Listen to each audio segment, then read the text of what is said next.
Hello students, আজকে আমি তোমাদের ক্লাস 9-এর অঙ্ক বইয়ের 146 পাতা থেকে লাভ ক্ষতির অঙ্ক শেখাবো। আজকে আমি তোমাদের শেখাবো 146 পাতার 3-এর অঙ্কটি। সমস্যাটা হচ্ছে একটি ঘড়ির বিক্রয় মূল্য 176 টাকা। ঘড়িটি 12% ক্ষতিতে বিক্রি করা হয়, তবে ঘড়িটির ক্রয় মূল্য কত? চলো আমরা অঙ্কটা একটু বুঝে নিই। এই ধরনের সমস্যা থাকলে প্রথমে আমরা ঘড়িটির যেটা দেওয়া রয়েছে, বিক্রয় মূল্য দেওয়া থাকলে বিক্রয় মূল্য লিখে ফেলবো, ক্রয় মূল্য দেওয়া থাকলে ক্রয় মূল্য লিখে ফেলবো। এখানে যেহেতু ঘড়িটির বিক্রয় মূল্য দেওয়া আছে, তাই ঘড়িটির বিক্রয় মূল্য আমরা লিখে ফেললাম। অর্থাৎ ঘড়িটির বিক্রয় মূল্য হলো 176 টাকা। তারপর লাভ হয়েছে না ক্ষতি হয়েছে সেই তথ্যটা আমরা এখানে তুলে ধরবো। এতে অর্থাৎ এক্ষেত্রে 176 টাকা বিক্রি করলে তার 12% ক্ষতি হয়েছিল, তাই আমরা লাইনটা তুলে ধরবো। এতে 12% ক্ষতি হয়।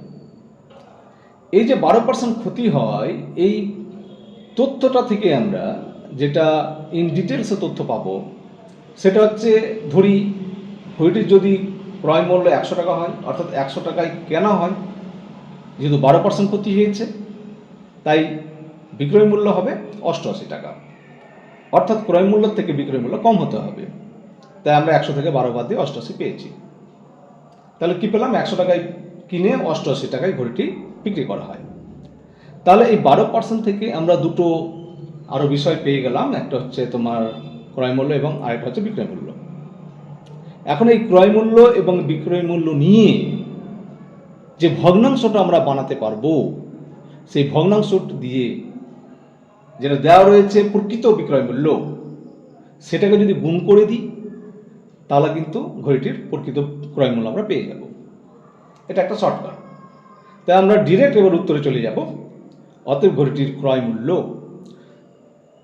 সমান হবে, যেটা বিক্রয় মূল্য দেওয়া আছে সেটাকে লিখে ফেলবো, তাকে আমরা গুণ করব একটা ভগ্নাংশ দিয়ে। ভগ্নাংশটা অবশ্যই হবে, অর্থাৎ যে ক্রয় মূল্য এবং আমরা বিক্রয় মূল্য পেয়েছি সেই দুটো থেকেই একটা ভগ্নাংশ তৈরি হবে। হয় 100/88 হবে, অথবা 88/100 হবে। যে কোনো একটা ভগ্নাংশ তৈরি করে 176কে গুণ করলেই সেটা ক্রয় মূল্য বেরিয়ে যাবে। তাহলে আমরা 100/88 গুণ করবো না 88/100 গুণ করবো, সেটা আজকে আমাদের শেখার বিষয়।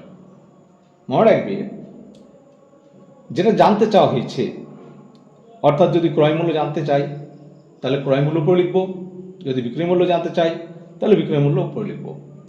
যেহেতু এখানে ক্রয় মূল্য জানতে চাওয়া হয়েছে, 100 এবং 88-এর মধ্যে 100 হচ্ছে ক্রয় মূল্য, তাই 100 আমরা উপরে লিখব আর বাকিটা বিক্রয় মূল্যটা নিচে লিখব।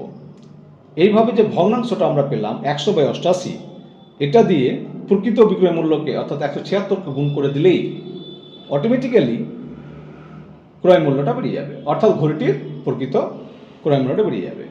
তো তাতে আমরা ক্যালকুলেশন করে কি পেলাম? 88 দিয়ে 176কে কোনাকুনি কাটলে হচ্ছে 2 দিয়ে উপরে 100কে গুণ করলে হবে 200, অর্থাৎ 200 টাকা। তাহলে আমাদের উত্তর দাঁড়ালো ঘড়িটির প্রকৃত ক্রয় মূল্য হলো 200 টাকা। আশা করি তোমরা অঙ্কটি বুঝতে পেরেছ।